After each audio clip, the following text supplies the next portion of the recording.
সুপ্রভাত বন্ধুরা, কেমন আছো? আমরা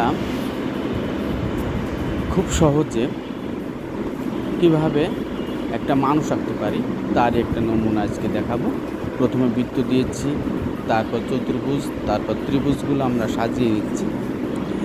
সাজিয়ে নেওয়ার পর কিভাবে আস্তে আস্তে করে একটা সুন্দর ফিগার আমরা তৈরি করতে পারি তারই আমরা একটা নমুনা দেখাবো। তো যাই হোক, আমরা ড্রয়িং করছি। দেখো, আস্তে আস্তে করে চুল দিচ্ছি। এবার চুল দেওয়ার পর আস্তে আস্তে করে আমরা কলার দিব।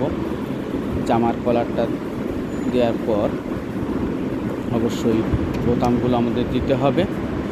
দেওয়ার পর আস্তে আস্তে আমাদের যে হাফ হাতা জামা সেটা আমরা তৈরি করব। কিভাবে ধীরে ধীরে এবার আমরা প্যান্ট দিব, যে ধরনের প্যান্ট হোক না কেন। তারপর আমরা পা দেখাবো। তারপর আমরা পা দেখানোর পর আমরা পাতে যে কালারগুলো সেগুলো আমরা করে দিতে পারবো। এরপর আমরা একটা লাঠি দিব। লাঠিটা দেওয়ার পর আমরা কিভাবে একটা লাঠি ধরে থাকে সেটা দেখাবো খুব সহজে।